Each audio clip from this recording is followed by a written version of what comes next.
పొద్దున్న ఇవాళ ఏం సంగతి? ఏముంది మొహానికి గట్టిగా మేకప్ వేసినట్టుంది. అదే కదా. మీరు మీ ఏడుపు ఆగండి. నాకు మరేమో ఒక కళ వచ్చింది. ఎక్కువసేపు పడుకుంటే కలలే వస్తాయి, డిగ్రీలు రావు. అర్థమైందా?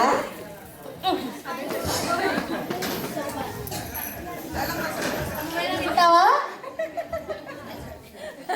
అయితే లేకపోతే ఎవరికేం చెప్పను. అబ్బా నువ్వు ఆపు. తనని చెప్పని నా కళలు అంటే చాలా ఇష్టం. మరేమో మా ఆయన ఏంటి మీ ఆయన గ్యాప్ ఇచ్చావు? చెప్పు. ఆగు. మా ఆయన ఏం చేశారు మీ ఆయన? చెప్పు. నేను టెన్షన్ తట్టుకోలేకపోతున్నా. ఏం చేశారు మీ ఆయన? నువ్వు గ్యాప్ ఇస్తే నేను చెప్తాను. Okay fine. మరి మా ఆయన పండక్కి వడ్డాణం, వజ్రాల నెక్లెస్, గోల్డెన్ సెట్ ఇవన్నీ గిఫ్ట్ ఇచ్చినట్టు కళ వచ్చింది. నిజంగా కలే. ఎక్కడ మైండ్ దొరికింది మీకు? ఇప్పుడున్న గోల్డ్ ప్రైస్లు వడ్డానం అంట, సెట్ అంట. అందుకే కలమ్మా. ఇంతకు మీ ఆయన చెప్పావా మళ్ళీ? మా ఆయనకి చెప్పడం ఒకటి, పండుగ వచ్చిందంటే ఏం వండుతావు అని అడుగుతాడే తప్ప ఏం కొనమంటావు, ఎక్కడికి వెళ్దాం అని అడగరమ్మా. ఏంటి మీ ఆయన నిన్ను ఏం వండుతావని అడుగుతున్నాడా? ఎంత ధైర్యం! అక్కడికేదో రోజు నువ్వే చేస్తున్నట్టు. మీ ఆయన చేస్తే నువ్వు మీ ఆయన వండి పెడితే నువ్వు తిని పెడుతున్నావు అంతే కదా. చూడు గీత, అవునే, వండి పెడతాడు, తిని పెడతది. తప్పేంటి? చిన్నప్పటి నుంచి అమ్మలు నడవడం పాకడం నేర్పిస్తారు. పెద్దయ్యాక పిల్లలు బట్టలు ఉతకడం, అంట్లు తోమడం, వంట చేయడం నేర్పిస్తారు.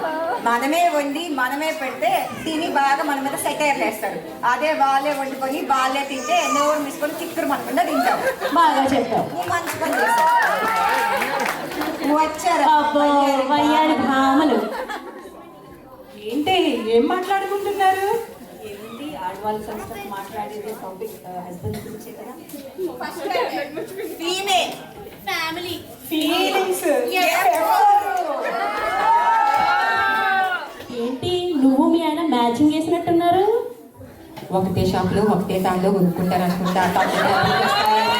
మళ్ళీ వింటే ఏడుస్తుంది. ఆగు. మరే మా ఆయన నేను పర్ఫెక్ట్ మ్యాచ్.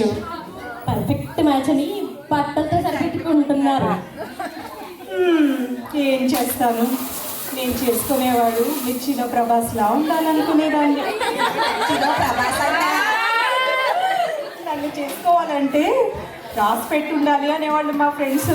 నిన్ను చేసుకోవాలంటే ఆయనకి రాసి పెట్టి ఉండాలని కాదే వాళ్ళు అనేది.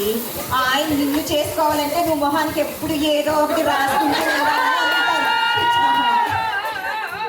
జీవితంలో ఏదో సాధించాలనుకునేదాన్ని, పెళ్ళైపోయింది. అందుకేనా రోజు మీ ఆయన్ని సాధిస్తున్నావు? చాలు చాలే, గ్యాప్ ఇస్తే చాలు. సెటైర్ లేడానికి రెడీగా ఉంటారు. నా సంగతి పక్కన పెట్టండి. ఉగాది ఇంటికి టైం అవుతుంది, వెళ్దాం పదండి. ఏమో నేను టాస్క్ వెళ్ళినప్పుడు వెళ్ళా నాకు ఒంట్లో బాగుంటలేదు. ఫుడ్ పడట్లేదేమో. కడుపులో మంట. కళ్ళు కూడా మండాలే. మండుతాయి. ఫుడ్ పాయిజన్ ఏమో. ఫుడ్ పాయిజన్ కాదు, తొక్క కాదు. అక్కడ ఫంక్షన్ లో వచ్చిన లేడీస్ ని చూసి, వాళ్ళు వేసుకునే చీరలు చూసి, నగలు చూసి దీనికి కళ్ళు ఒళ్ళు పొట్ట అన్ని మొత్తం అదే ఆ సింటమ్స్ కి కారణం.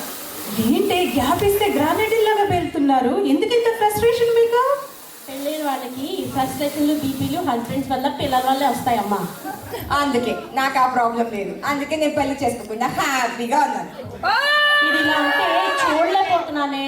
దీనికి ఎవరినో ఇచ్చి కట్టబెట్టేయండి. కాస్త జిమ్ముల్ని అబ్బాయిల్ని చూపించండి దీనికి. అయితే టాస్ ఈవెంట్ జరుగుతుంది కదా, తీసుకెళ్ళిపోయి అక్కడ ఎవరినో ఒకరిని సెట్ చేసేద్దాం. నిజమేనే, టాస్ ఈవెంట్ లో ఎవరో ఒక అబ్బాయిని చూసి దీన్ని కట్టబెడదాము.